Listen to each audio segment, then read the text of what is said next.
Here I am. Jim Sparks is on the way. Jim Sparks lives here in the Nevada desert. He works as a debt consultant. Born in 1954, he spent his early years in Florida. Sparks studied real estate at a community college in Florida, began working for a major condominium firm, who eventually moved him to Houston, Texas in '79. After 12 years, he began J&J Properties, a natural land development company, which mostly operated in North Carolina. Sparks was now able to use his own philosophy and forbid removing more trees than necessary on each lot. At 34 years of age, Sparks was happily married and financially successful when his experiences with other worldly beings started. Life as he knew it began to unravel with these unexplained incidents. Now, 18 years later, Sparks has moved from register to cooperator, make that resistor to cooperator, and is sharing his experiences with others. A conservationist at heart, Jim encourages others to support his work being done by the Nature Conservancy, that's a good group, to help save critical acreage in the Atlantic Forest region of South America. He's an amazing man. Actually, I tried to reach out and get him an hour early so we could spend more time with him, just because he's got such an extensive knowledge and memory, a very accurate memory of what happened to him. You'll begin to hear about it in a moment. Jim Sparks, welcome back to the program. Hello, Jim. Hello, Jim. Jim Sparks is not there at the moment. We'll hold and see what happens. Oh, how anticlimactic is that, huh? The big build-up, and then he's not there. Well, obviously, we'll try and get Jim back. However, let me tell you this while we're waiting. This man, above and beyond all other people that maybe he's been abducted. My God. He is a many-time abductee. Now, while I don't think that's really the case, who knows? Jim Sparks is an amazing man. Of all the people we've had on who have been abducted, and God knows we've had many of them on this program, he is the most articulate, has the best memory of what occurred to him, and is able to relate to us so much knowledge about those who did abduct him. It's just absolutely amazing. We're going to try one more time. Jim Sparks, welcome to the program. Oh, great. It's great to be here, Art. Thanks. What happened? I heard crackle, click, and it was gone. I just heard another one. Yeah. Oh, boy. Well, I know. Well, if it can, it will. All right. Well, all right. Jim, in order to, obviously, there are some out there who are not here for the first two programs we did. So while I don't want to spend a lot of time on it, I do want to sort of recap how this began for you and, you know, how it manifested. There will be a lot of new listeners tonight, I guarantee. Okay. And it started for me in mid-'88. Excuse me, mid-'88. Prior to '88, as far as I was concerned, as I mentioned before, I didn't think anything like this could be. I didn't study the subject. I wasn't into the subject at all. And for myself, it was like dreamlike experiences. And I kept, in mid-'88, I kept having the same reoccurring dream, that something or some things were coming into the bedroom, escorting me off the bed, out of the bedroom, down the hallway, and then we would get into the guest room area, and we had a ground level window, and they would walk me right through the window. Go into the woods. Something would take place there. At that time, I had no memory of it after crossing the lawn, and then they would bring me back the same way and back down the hallway and into the bed again. And as I mentioned before, this just went over. It happened time and time again, and as far as I was concerned, it was just a dream. But one particular evening, the dream was extremely vivid, and after the experience was over, I had walked into the guest room, and I saw where my footprints were embedded in the lawn, And at that time in our lawn, we had thousands of these little, what I call honeysuckle flowers, draped across the lawn. And I could see a heel of 1 foot outside, and I could see the toes and the ball of my feet embedded in the carpet inside, only there was a window right in the middle with the flowers and the grass and everything all spewed into the guest room. So that was the beginning stages of what I refer to as going the easy way, meaning that what I've learned over the years is when they're on the ground or the crafts are landed, they escort you via these little worker beans, and it's not so torquing on your system. That was their way, in a sense, of getting one accustomed to the fact that, hey, we're here, even though it was dreamlike at first, and then it became a conscious awareness, totally, like face-to-face. And then there was the rude and abrupt, I don't know if I mentioned it this way before, introduction to what I call being taken the hard way. Excuse me, that I surmised was when crafts are in the air and they literally pull you from the ground, be it in your home or wherever you may be, right. And that's when it's really rough on your system. I mean, really rough. First you hear a slow, whirling, whipping sound that increases, and the RPM increases, and it gets louder and louder, and then you get a sensation in the pit of your stomach that starts working its way up to your chest, and then when it gets to your heart starts racing. I mean, just really fast, and you think you're going to die, and then there's this acceleration, a sense of as if you're on a roller coaster and you're going down instead of up. So the sensation always felt like I was being pulled down, only 100 times faster. And inside your mind, you're just screaming, "I don't want to die! I don't want to die!" And your heart's racing at 1,000 miles an hour. And then you black out. Jim, let me just stop you there for 1 second. I've had a lot of people describe what you just said to me in much the same way, and I sort of wondered, as you were saying it, I wonder how many people they've attempted to abduct with a bad heart who then just had a heart attack and died, and, it was ruled a natural death because what else could it be? Well, I could actually... I can't say that I've seen anything like that or experienced other people go through that and die, fortunately for me. Well, right, we wouldn't know. Yeah, right, but yeah, because you're, believe it or not, over the years you develop, you get accustomed to it, but still, even the first several years of it, there's a sensation throughout the whole thing that there's something about your system that tells you you're alive, and you know that if you let go of that, you're convinced you're gonna pass on.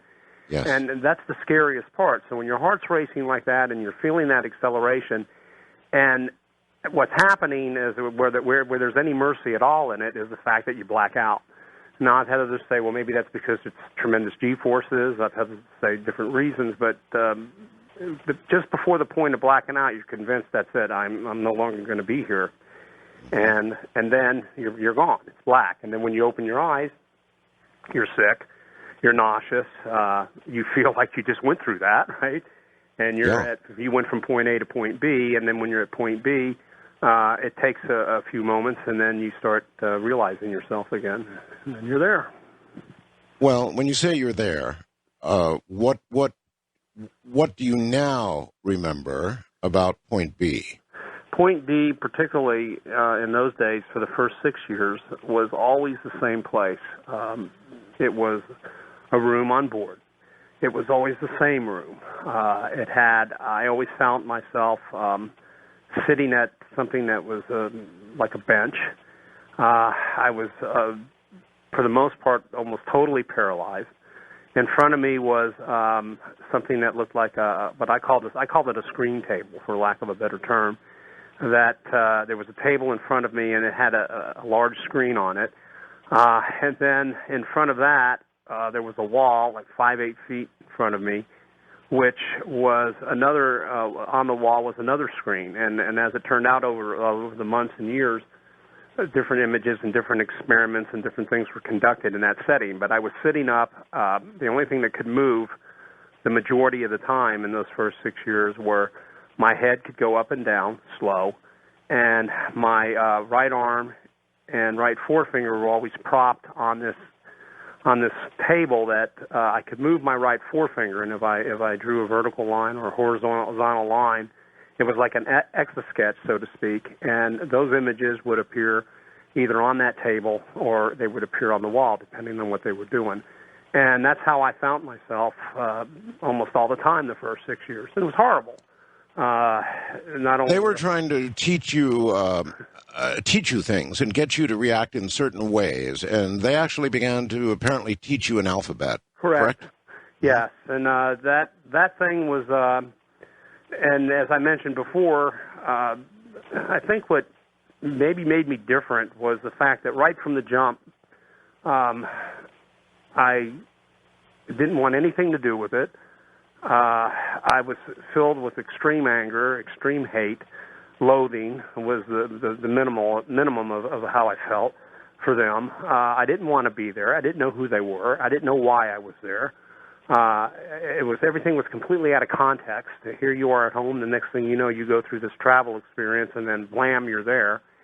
And they were, right to the point, even on the first visit, so to speak, or the first abduction, or when I was pulled the first time, which is to convert letters, starting with A, to what I called some alien equivalent symbol.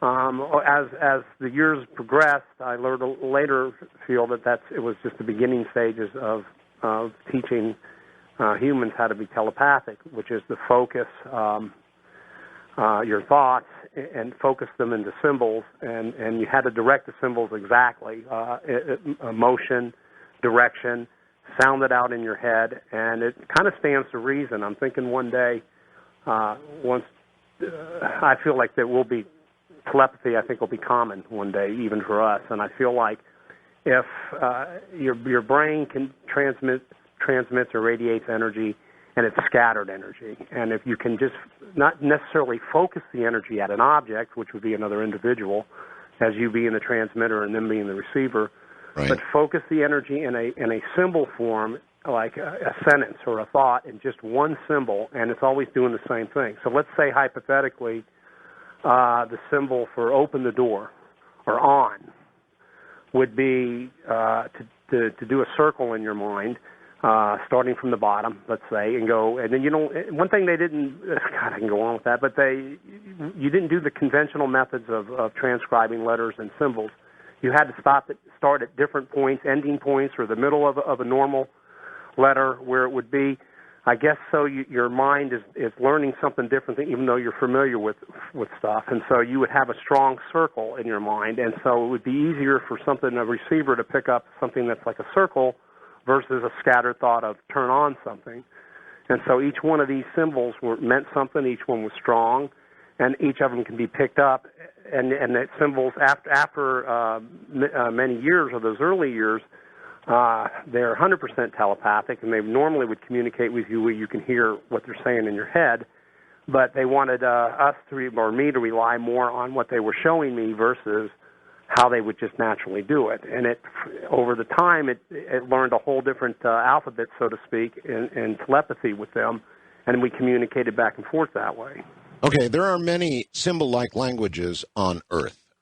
Is there any analogy you can come up with? What did these symbols look like? Obviously, the early ones were very simple, circles or something else, but when you really got to what you call their alphabet, can you describe what the symbols were like? Yeah, sometimes folks will come up and they'll have a piece of paper and they'll say, "Does this look familiar to you?" or "Have you ever seen anything like this?" or "This is ancient from 2,000 years ago." And I'll look, and there's something common. What I've learned about the symbols is that they're more like squiggly lines, and that the pen or the pen in the mind, so to speak, isn't ever lifted. So everything's like a solid, primarily. Primarily, you draw from the bottom. You go from right to left. And, for example, let's say, hello, how are you is a shorthand, like a Craig shorthand in a sense. I'm not saying I'm real familiar with Craig shorthand because somebody brought up that term and said this is sort of like that. But hi, how are you is this like little short squiggly thing. And then hi, how are you becomes shortened by, or the term hi, how are you would be shortened even smaller to where it's almost a dot. So your finger is vibrating, and that's why my forefinger would be a lot beyond that table. Hi, how are you? And it would get to the point where my finger would, every time, like I'm talking to you right now, my right forefinger would vibrate in the exact directions and motion without me thinking about it anymore, to where where our words and thoughts are transformed into that symbolic form. So now my finger is doing it as I'm speaking. What I learned, and I'm glad you asked me this, as time went on, your body naturally would even vibrate to that. And as I speak to you right now, as I'm talking to you, my right forefinger's on the table, so to speak, and it's moving in the direction of the symbols that I learned. Your body vibrates that, and you're vibrating thoughts physically, and then they're picked up. So the way it worked was, here's what it really, where it went to something that just astounded me. Particularly the first day, when I realized what was going on with it, I was just like floored. They had taken several pages of normal written text for me to read. And I was reading the text, and it was about a friend, somebody I knew, where he was born, what his likes were, what his dislikes were, what his childhood was like, what schools he went to, and when he got married. It's just a buddy of mine, and I'm reading about a buddy page after page, and I'm thinking, why are you having me do this? And that was several pages of text. Then presented before me was one page of that new symbol form that we had learned, and it was like a half a page or less than a half a page. So the whole 20 pages of text was now reduced to a half a page, and I could read the symbols, and I was going, oh, my God, I can actually read these symbols, and I'm getting this story. Now, the next thing that was presented, which really floored me, was they presented something about the size of between the size of a quarter and a 50-cent piece, and it had the shorthand version in squigglies, and they were vibrating inside this coin, so that when they flashed the coin in front of my face, I say a coin, but it wasn't. It was just this circle thing. I got the whole story like instantaneously. It's like, and the best way I could describe that would be if someone were to say to you, just a simple term, Old Yeller. Now, what we're capable of is, you remember the movie, right? Of course. Back, and we all cried, yes. Yeah. And so everything about that movie, everything that went place, flashes before you, and you got the whole movie in an instant. And it's the same thing with that type of communication. So you could see these symbols, and the symbol would contain the whole story, only an extremely shortened version, and you'd have it in a matter of seconds. So it went from what I thought was pure torture, learn A, B, C, and convert it over, and I didn't want to do it. And then actually, some of it was torture. In other words, in order to teach you, particularly at an early stage when you didn't want to learn, they virtually did torture you, didn't they? It was punishment and reward, no doubt. Punishment would be they would increase the levels of air pressure in the room. So, and I was pretty much the same. I was pretty predictable. No, I wasn't going to do anything. Every time I was there, I did everything in my power, anything in my ability to fight them tooth and nail. I wasn't going to cooperate in any way, shape, or form. If I can mess up any plan, if I can mess up any experiment, and it leads me to believe it's probably why I remember a lot, because all I was doing was scrapping with them.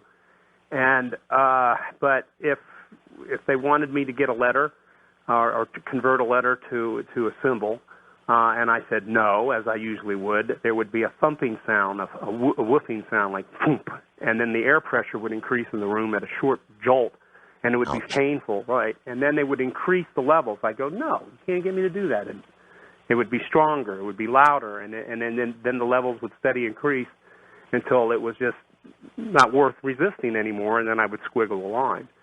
But then on the other side of the coin, there would be reward sessions, and it was based on punishment and reward. And what was the reward? You could, for the most part, as I mentioned earlier, they do not like questions. That's something I learned about their nature, and over the years, I just don't. If they want you to know something, they'll let you know. If not, you're just not going to know unless they want you to. So asking questions is like a big no-no and extreme annoyance, so you don't. But early on, I was always calling them things, and I made names up for them that, cuss words that never existed for them. And I can imagine. Yeah. But however, if you did ask a question and they did answer it and it was not time for them to answer, they would always answer in riddles, and it would hold it right there, Jim. Hold it right there. We've got a break. We're at a break. I'm Art Bell. This is Coast. My guest is Jim Sparks. I want to refer you most urgently, if you didn't hear them, to the first two programs we did with Jim Sparks. You've absolutely got to hear them. Now, we're not going to spend a lot of time on some of the early stuff, but we've got to have a foundation for what we're doing tonight, so a little bit of it, and then we're going to move on to new material. He's got so much to say, but by all means, go back and listen carefully to the first two programs we did with Jim Sparks. He'll be right back. Once again, Jim Sparks, so pain and pleasure to teach, much as you would teach a puppy or something. Jim, when you got a reward, was it always the answer to a question, or were there other methods of reward? Well, in the early years, I forgoed, I guess, if that's the proper term, or I would pass on a lot of the what was offered in the reward sessions because my take at the time was, I don't want anything from you. I don't care what it is, even if it's pleasurable or even if it's knowledge. And for a long time, I wouldn't even accept any of the reward sessions. But as time went on, I realized that if I wanted to get out of there, the more I cooperated, and then would have a reward session, the quicker I would get home. So that conditioning worked, but it took a long time. I would rarely get questions answered. There would be something that they do too, which would be sexual energy. Yeah, I had a feeling that's where you were going. Yeah, euphoria. They can, as science fiction as all this sounds or has sounded, but they can take any kind of human energy and store it. Be it hate, be it love, be it euphoria, be it whatever it may be. I suspect that over time that what they do with a lot of that is barter with it. I think when they travel, so to speak, if you have a person that has this air about them of leadership, and they just have this magnetic personality, and you want to follow every word he or she may say, I think that they can offer those sensations, which can be commercially extremely productive. I think that when they deal and barter with different individuals, be it someone who's in power, someone who may be in the military, someone who may be whatever it is that they're trying to gain, it's something that they can use as chips or playing chips, so to speak. Boy, that's logical. Probably in our own future.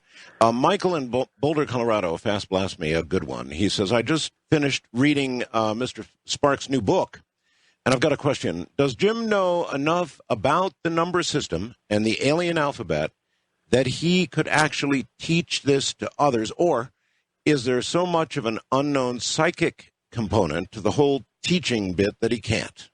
That's a good question, and actually, there has to be, for the most part,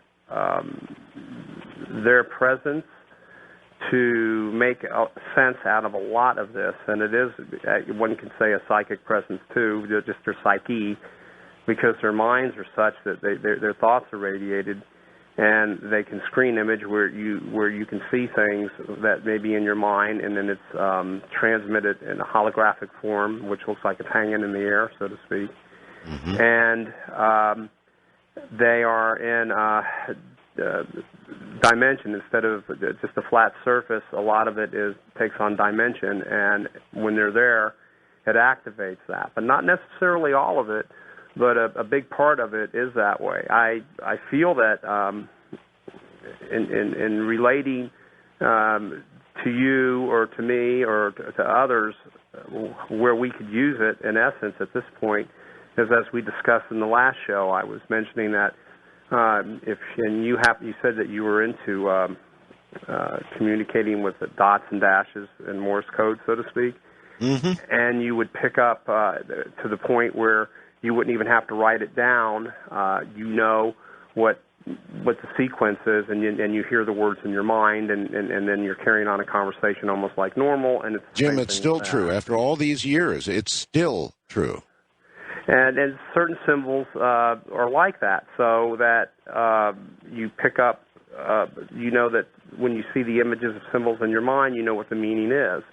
But the primary idea behind it, I believe, is once the experts get their hands on this stuff, and they could probably make good use of it, you're not only telepathically communicating, but you're also doing it in a way, in symbolic form, where, as I was mentioning earlier in the show, that you can get 20 texts of information as a person, and that data comes in as a stream, and then you understand it within a split second.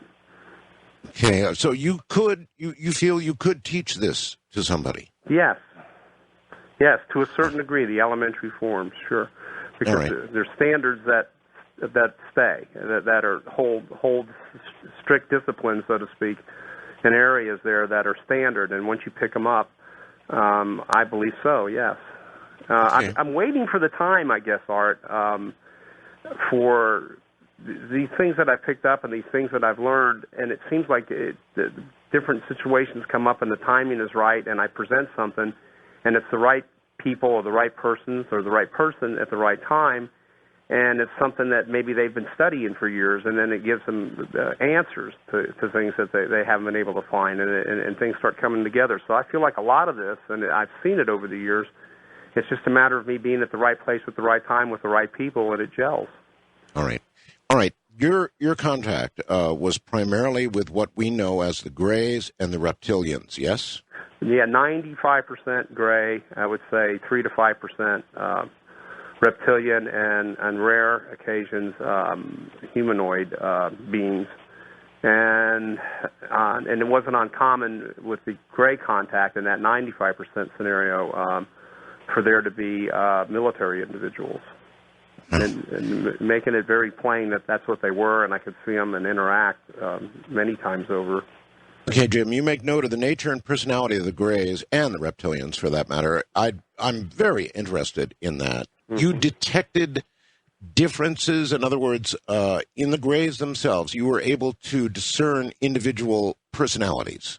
I think what most abductees deal with are the worker beings, and they don't have much of a personality, if any at all, because they're part robotic and they're part biological. So they react and interact in that manner.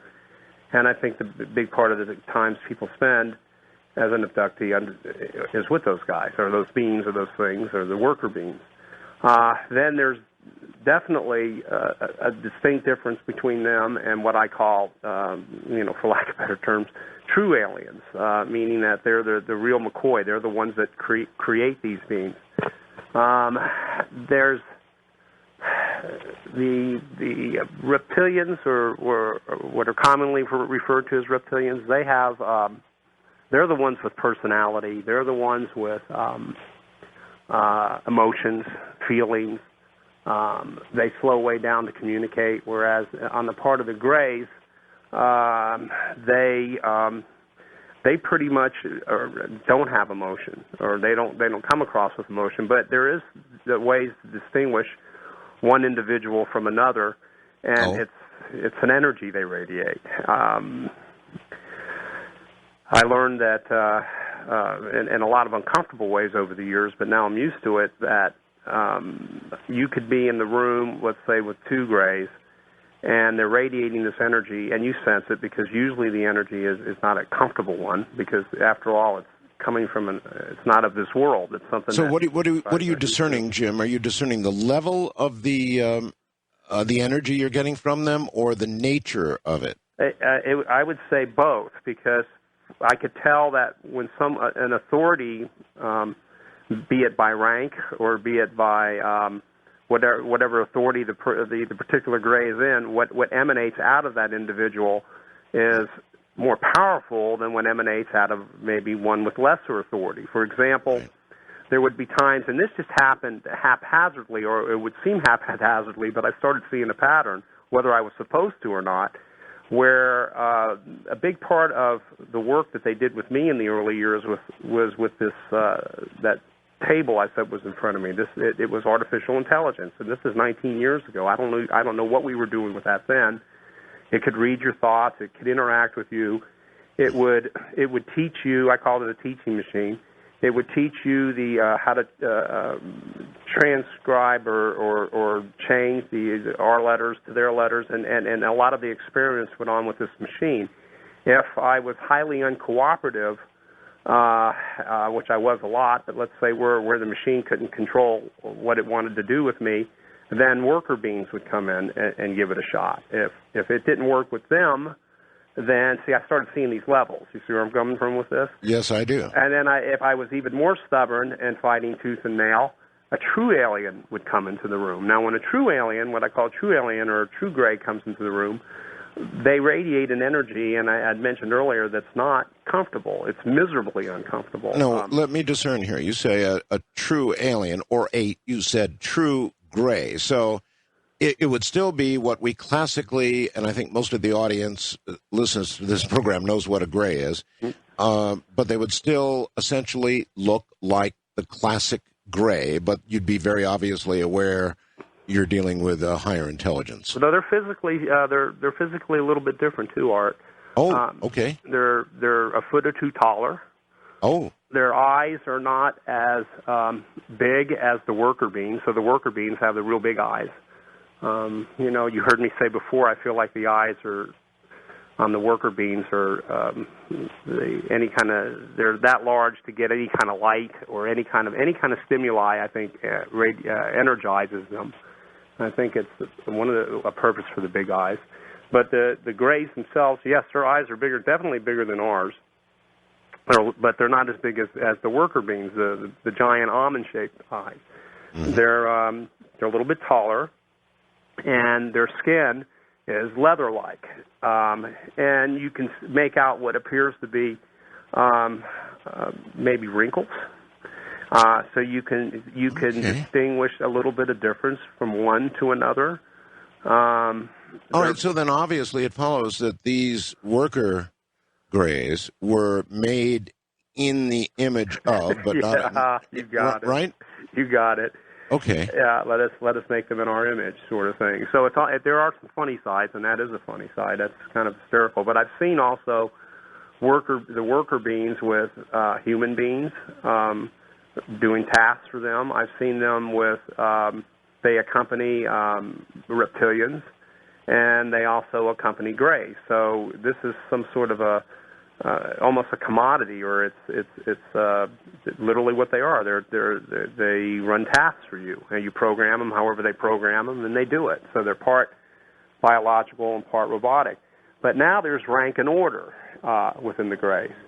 And as a human being, the way you determine who has a higher rank is discerned by that energy again, for lack of a better term, that's radiated from the being. And the more powerful that energy is, the more it overwhelms you. And then if they bring in high enough rank, so to speak, then no matter how you fight, you're going to give in. If the worker beings couldn't get control of me, then a gray would come into the room. They would be radiating an energy. I would be again paralyzed at this bench, and they would lean over, or he would. I always refer most of them as he's. That's just something I sense. He or it would lean over my head and be staring into my head, and then project images, project thoughts of cooperating, and it would be something you would be fighting. And at times I would be so angry I could resist it. And in those cases, another one would come into the room, but then you would sense his presence or its presence several feet away. It could be 20 feet, 30 feet away. And as this being started getting closer, now everything's dumping from your head into your system, and you're broke down completely, and it leans over your head, and you just do. Jim, when these so-called real aliens, the Greys that emanated the greater energy, would deal with you, could you at that point begin to discern some sort of personality, some sort of emotion, some sort of difference that was marked? The closest thing to emotion, and now see, this took years and years and years. The closest sense to emotion, that I could pick up in the early years, the first sense would be an emotion of cynicism. The highest compliments that I ever got paid, which to me were almost like feelings for these guys, were two things that were said to me. One was, "You're a friend," and then the other one was, "You understand us." Mm-hmm. And in all the interactions that you have with the Greys, they're just cut, dry, bland, and you just get no sense of feeling at all. And of course, right. It always annoyed me. Now, the worker bees, on the other hand, I used to mess with them because I sensed that they were part.